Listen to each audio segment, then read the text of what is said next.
on the documents, 1, 2, 3, 4, 5, 6.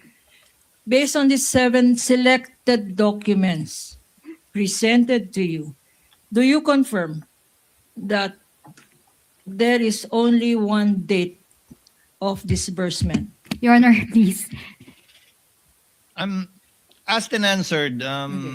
February Counsel. 21, 2023 is the uniform dates in all of these documents, Madam Witness. Your Honor, please. I have not yet asked the question.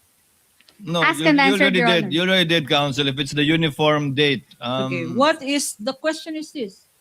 What significance can you draw or observation can you make for these 6 documents issued on the same dates in 6 different places from 7? Danao, Malolos, Davao, Negros, Agusan, Makati, Cito Negros, Oriental. What observation can you make, if any, as regards these acknowledgement receipts that you identified? Based po dito sa mga acknowledgement receipts na to, lahat po sila is dated February 21, 2023 and naibigay po sila sa iba-ibang addresses po na nakalagay dito. You mentioned earlier on testimony that you have audited many national agencies, correct? Yes po. And at least 30, if I recall right. At least 30 national agencies? Opo. Okay. Based on your evaluation, how many government or national agencies have had similar submissions on acknowledgement receipts? If you recall, same date, different locations, different names. How many? Based on your recollection, national or local government agencies have submitted acknowledgement receipts of this nature? Hindi ko na po mabilang pero may mga nagsasabit din po ng acknowledgement receipts po. Ang tanong sa'yo, acknowledgement receipts na pare-parehong araw pero iba-ibang location. Meron ka bang maalala? Parang wala. Wala naman po. Okay. Going now to several acknowledgement receipts, which we will show you.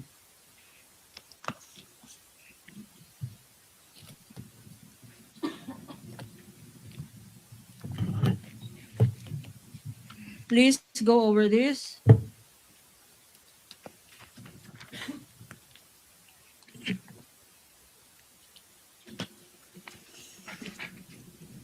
Again, acknowledgement receipts by way of liquidation for the... Shout out Victoria, Ed. Victoria, shout out Nets. 8, Can you please go over this 4, 5, shout out. one by one, being flashed on the screen? First is P-1-17-7 for Geraldine Omoy. What date is stated there? Nakalagay Yun po lang. dito February 25, 2023. And place? Nakalagay po sa dokumento na to ang address po is Masbate. Magkano? 200,000 po for the payment of reward. Next, P-1-17-87. Kaninong pangalan na nandyan? Pirma lang po yung nakalagay. Walang pangalan. Saan in-issue? Sa Lawag City po. Anong date? February 25, 2023 po. February 25, 2023 for how much? 100,000 po for the payment for supplies. Okay. P-1-17-88 to a Mr. Aquino, Jaime Aquino. From Davao City. Magkano? 45,000 po. And what date? February 25, 2023 po. Okay. Next, P-1-17-127. Whose name is it? What amount and what date? Pirma lang po, tapos ang date po niya is February 25, 2023. Ang nakalagay po na address is Agusan del Norte. Next, Madam Witness. Rex Napoles, P-1-17-128. What date, what place, and what amount is stated? Ang date po is February 25, 2023. 50,000 in payment for transport, rental, or expenses. Ang address po na nakalagay is Olonga po. P-1-17-169. Madam Witness. Whose name, what is the date, the place, and the amount? Ang date po is February 25, 2023 in the amount of 40,000 for the payment of information. Address po is Samar. P-1-17-213. Eduardo Tan. What date and where was it disbursed? And what amount? Nakalagay po sa dokumento, date February 25, 2023. Ang amount po is 150,000 in payment for reward.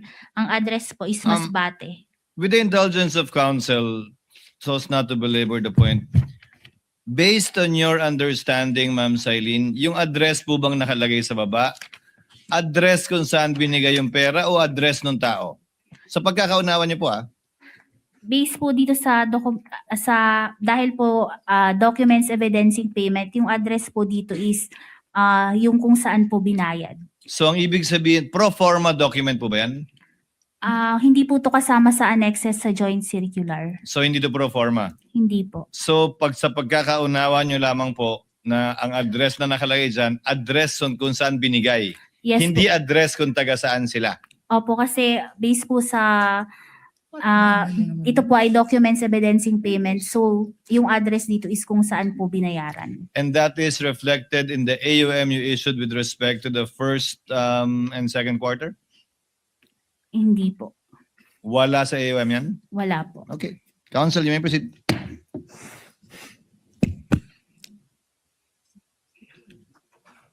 Mr. Lito Saludares, P-117-237. What date was it issued or paid? Saan binayad ang pera? Anong date at anong amount? Ang date po is February 25, 2023. Payment for supplies amounted to 50,000. Ang address po is Lubok. Pangasinan naman, P-1-17-238, isang Janine Bartolin. What date was this disbursed? Ang nakalagay po dito is February 25, 2023 in the amount of 50,000 for payment for supplies po. Ang address Pangasinan. P-1-17-238, Janine Bartolina. Ito, I'm sorry, 369. P-1-17-369. Whose name is this? Signature lang po. Walang pangalan. Saan inisyo? Saan binayad itong perang ito? Compostela Valley po. P-1-17-391. Luilito Agord. Please state the date it was paid, the place, and the amount. February 25, 2023 po, payment for rental of safe house amounting to 45,000. Ang address po na nakalagay is Davao City. Okay. There are 1, 2, 3, 4, 5, 6. There's 7 remaining acknowledgement receipts here. I'll go over them briefly. Please follow as I mentioned them. P-1-17-418. Only a signature appears. Disbursed in Masbate for 50,000. Again, February 25, 2023.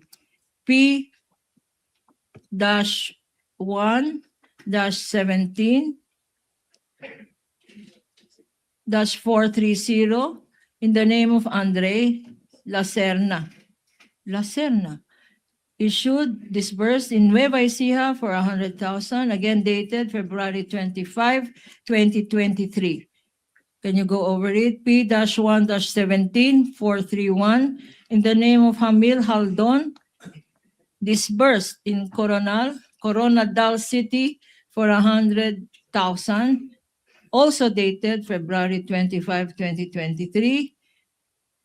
An acknowledgement receipt, P-1-17-479, no name, signature only, disbursed in Batangas for the amount of 9,000, again dated February 25, 2023.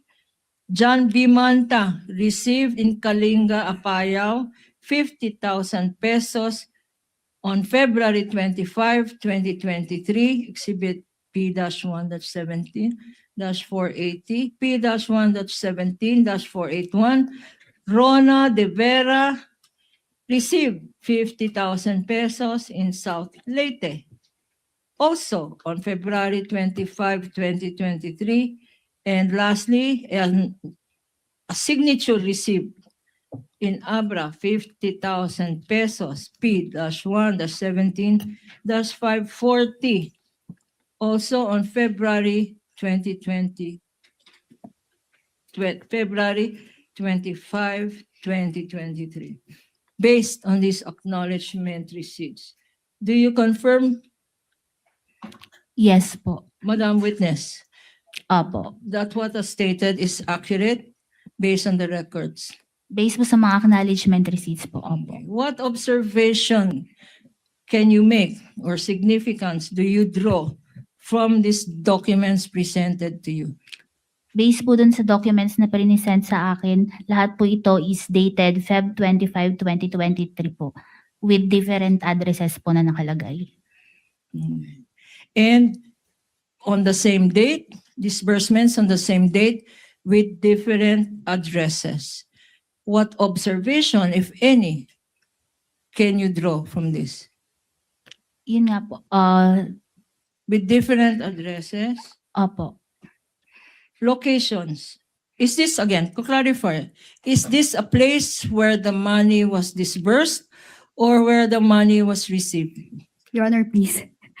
Witness is incompetent, Your Honor, to testify on that matter. Your Honor, she is competent. She Based has on the to- document, again, that was the earlier question of the presiding officer. Address ba to nung binigyan o address to kung saan binigay? Based po sa document as documents evidencing payment kung saan po binigay yung address. Okay. Ang ibig Kindly continue, sabihin, Counsel. ang ibig sabihin kung saan binigay, ang ibig bang sabihin, correct me if I'm wrong, Madam Witness, on the same date, itong mga binigyan ng confidential funds ay nasa different locations ba, Madam Witness? Based po sa documents, opo. Okay. And based sa joint circular na sinabi mo, sino dapat ang mag-distribute or mag-disburse ng perang nakalagay dito? It is the responsibility po ng Special Disbursing Officer. So, tama bang sabihin, correct me if I'm wrong, kung mali naman ang understanding ko, tama bang sabihin na ang Special Disbursement Officer sa isang araw pinuntahan lahat itong lokasyon na ito? Your Tama Honor, ba ang interpretation ko? Your Honor, please. If she knows, Your Honor, she was the one who evaluated. Your Honor, These that calls for a documents. conclusion of fact. Witness is not competent to answer the question, Counsel. Let the document speak for itself. That if indeed the SDO is the only officer authorized to disburse the funds, then clearly it is physically impossible to be in all of these locations in one day. And there was earlier admission that the SDO gave the funds to a Colonel Lachica, probably even more. So that remains to be seen and proven in the coming days. Please proceed, Counsel. Who is the Special Disbursement Officer of the DepEd? Sa DepEd po is si Mr. Edward Fajarda. And based on your definition, of a Special Disbursement Officer, si Mr. Fajarda, ang authorized na magbigay ng lahat na ito, Madam Witness? Yes po. Okay. Going now. With the indulgence of counsel, so sa ilalim ng joint circular, siya lang, walang iba. Yes po, ito po ay nakasama sa kanyang responsibility. At based on item 6.1.1 po, hindi po ito pwedeng i-transfer from one accountable to another. So, based on these documents, kasi sinabi mo, si Mr. Fajarda, so, makikita naman natin, as observed by the presiding officer, these were many locations in one day. Ngayon,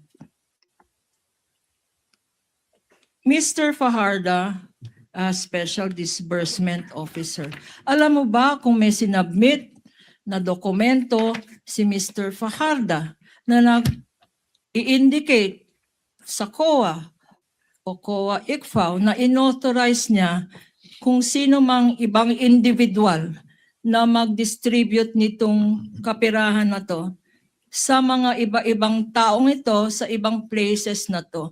Meron bang inattach na letter or acknowledgement si Mr. Fajarda o hindi Mr. Fajarda?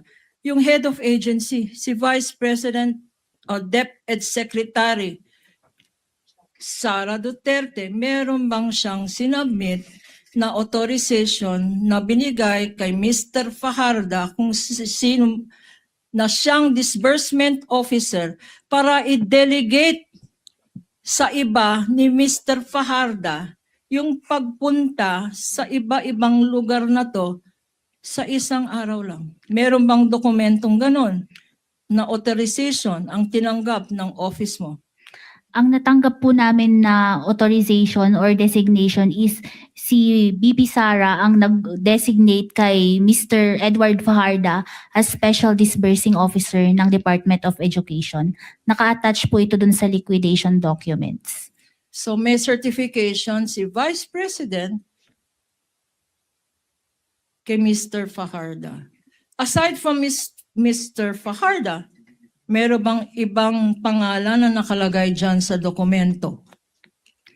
Wala po. Ang nakalagay lang po doon is si Mr. Fajarda ang designated na Special Disbursing Officer ng DepEd po for confidential fund. Punta naman tayo, last batch na to. Meron naman tayong another list, no? Attached to the response of the Office of the Vice President para sa acknowledgement receipts dated March 15, 2023. Liquidation ng Vice President. Ng DepEd. Again, please go over this acknowledgement receipts.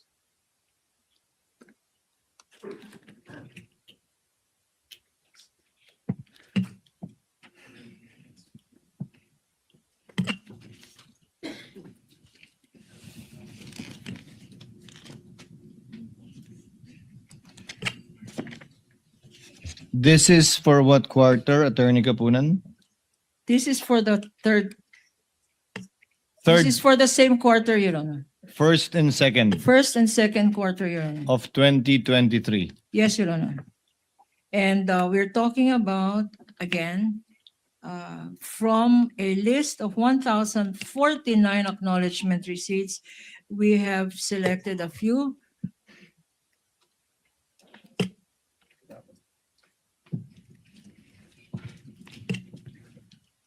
Madam Witness, showing to you several selected ones. I'm showing to you, being flashed on the screen. P-1-17-57, and I will go over this list very briefly if you can follow me. Adolfo Molina, date March 15, 2023, Buda Marilog, Davao City for 50,000 pesos. P-1-17-58, walang pangalan, signature only, date March 15, 2023, Tandag, 30,000 pesos. P-1-17-107, wala na namang pangalan, signature only. Binayad sa Puerto Galera, Mindoro, 65,000 pesos. Date, the same, March 15, 2023. Jeline Espino, Laguna, 50,000 pesos. Date, March 15, 2023. Walang pangalan, P-1-17, signature only. Date, March 15, 2023. Sa Agusan del Norte, 40,000 pesos. Kay Rex Napoles, tumanggap ng 50,000 pesos sa Olongapo. On the same date, March 15, 2023, P-1-17-128. Next, Piano Recto, P-1-17-148 sa Zamboanga City, 40,000 pesos. Mr. Julio Isguera, taga Butuan City, tumanggap ng 100,000 pesos, P-1-17-189, also on March 15, 2023. Are you following, Madam Witness? Yes. P-1-17, walang pangalan, signature only, Davao City, 25,000 pesos. Another 50,000 pesos sa walang pangalan, signature only, P-1-17-226 na issued or disbursed in Nabunturan. From Nabunturan, Laguna, 50,000 pesos sa isang Nizel T, P-1-17-227. Isang walang signature, tumanggap sa Dasmariñas, Cavite ng 65,000 pesos, P-1-17-259 on March 15, 2023. Carmen Sevillano, taga Surigao del Norte, tumanggap ng 50,000 on the same date, March 15, 2023, P-1-17-260. Tama? Opo.